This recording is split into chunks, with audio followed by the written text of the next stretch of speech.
How do you deal with a bad mushroom trip? A psychedelic trip gone wrong, where you fall into the rabbit hole and you go to the ninth level of hell. Trust me, I've been there before. I'm talking from personal experience.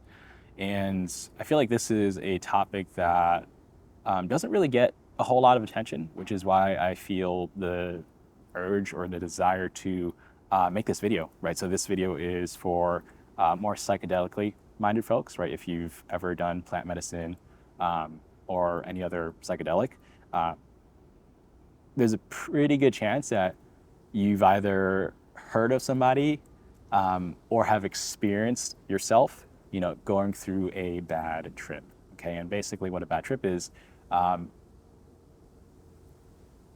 it's essentially the closest thing that it feels like to losing your mind and losing your sense of self, um, but in like a very negative sort of way. And this has actually happened to me quite a couple times. It comes with the territory of, using psychedelics for self-exploration. And every time I've had a bad trip, um, it sort of changed my perception of what the experience was like. And I've also learned tools and techniques on how to deal with it.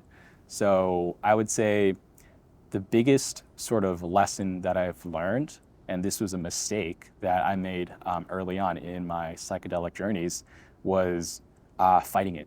Was fighting it and not accepting it and not letting go. Right. So um,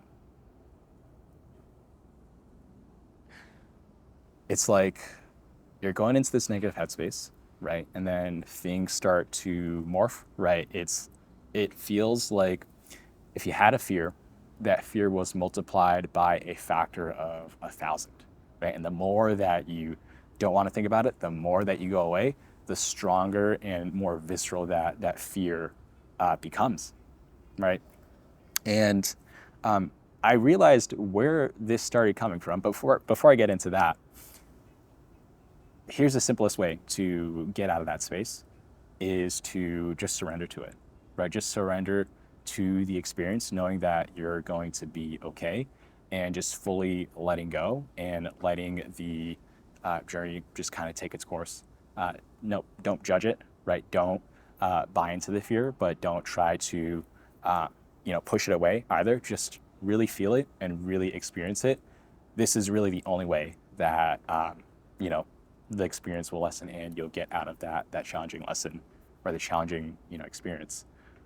Um, and the reason why we have bad trips, and this is something I started to realize, the more I did, plant medicine, is because our ego is very, very tricky. Our ego has a lot of defenses, right? When you do a large enough dose of psychedelics, that actually threatens your ego because plant medicine, psychedelics, the I don't know the science behind it, but the molecules, they dissolve, or they try to dissolve the ego. And sometimes your ego can be very stubborn, right? Your ego doesn't want to be dissolved because it means it's going to die, right? And death for a lot of people is very scary, right? So they want to just fight and they want to hold on to it as long as possible. And that is what eventually leads to having a negative experience or a so-called bad trip. So it's recognizing that whenever challenging experiences do come up, and they come with the territory, to just fully embrace it and fully let go.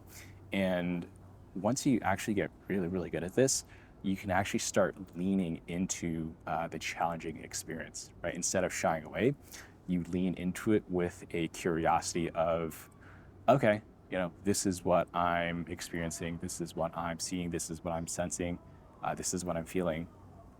Why? Like, why is it showing me this? Like, what is the medicine trying to teach me at this point?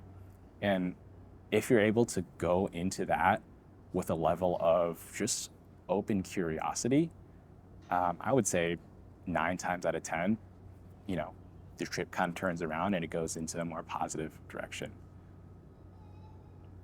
And I think there's something to be said about the lessons and the takeaways that you just receive just from having a challenging trip or having a bad experience.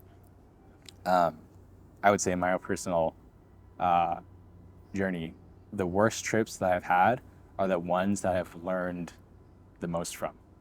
Right, so the worst trips that I've had, the ones that I've learned the most from, and sometimes this is going to sound really crazy, but sometimes I'll go into a trip and I'll be okay with having a bad trip. Sometimes I'll actually look forward to having a bad trip, right? Because I know that on the other side is a new level of knowledge about myself and about the way that, the world and the universe works. And I think that's very, very valuable.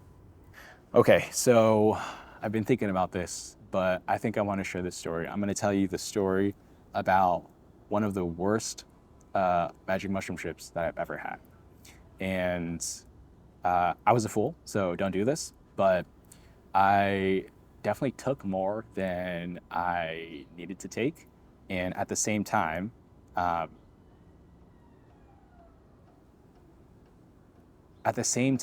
was not willing or able to just fully let go, because as soon as the experience started turning sort of dark, I was like, oh, whoa, okay, like I'm not gonna go there, right? And as I said that in my mind, it became darker, right? And I went further deeper into that dark tunnel, and I was like, oh shit, like I'm starting to see like very scary images. And keep in mind, my eyes are closed this entire time. Saw like just like very graphic, kind of like gory violence, and I was like, oh my god, I'm losing my mind. Like this is not okay. And the more I kind of like fell into that space of fear, the scarier the experience became. And I remember at one point, it was almost like I was stepping into the mind of a serial killer. It was like I was stepping into the mind of Jeffrey Dahmer. And if you've seen the stuff, if you've read about that guy, it is not a fun place to be in his mind. So I was like, holy shit, like I'm actually losing my mind. And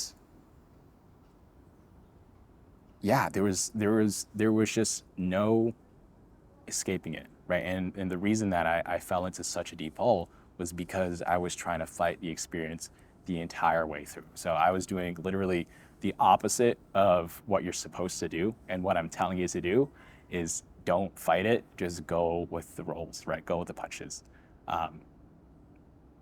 And this is going to sound really weird, but the way that I was able to get out of that really kind of like dark headspace was I encountered an entity. This is like a mushroom god entity that was outside of myself. And this is, if you read the literature, this happens from time to time, is you'll encounter entities that are outside of yourself. And what the mushroom entity looked like it looked like a humanoid figure, but it was covered with fungus. And it looked like a lion's mane mushroom. If you've ever seen a lion's mane mushroom, maybe I put a description or a picture over here. It looked like that, but it was like a humanoid kind of form. And it didn't say any words, right? It just stared into me, and it didn't have eyes. And I was sort of like moving my head around, trying to like perceive it more, and it was following me around. And then we reached a mutual agreement, and that agreement was respect the medicine, right? Respect the plant medicine. And I was like, I will. And then the bad experience vanished. So that was a very, very interesting personal experience. One of the worst trips I've had. Another trip, which I'll probably go into a little bit more detail in a separate video, where I literally went through hell and experienced what it felt like to be in hell. It's not fun. But yeah, I'll leave it at that. And for my psychedelically minded friends, feel free to leave in the comments if you've had any similar experiences, or even your own sort of like bad trip or challenging experience. I don't really like to use the word bad trip, but it's so synonymous with having a challenging experience, because I feel like it just kind of glosses over the goodness that comes out of it as well, right? Again, I believe that some of the worst trips you can have are some of the most insightful. You can learn the most from them. So in any case, see you guys soon. Catch you in the next video.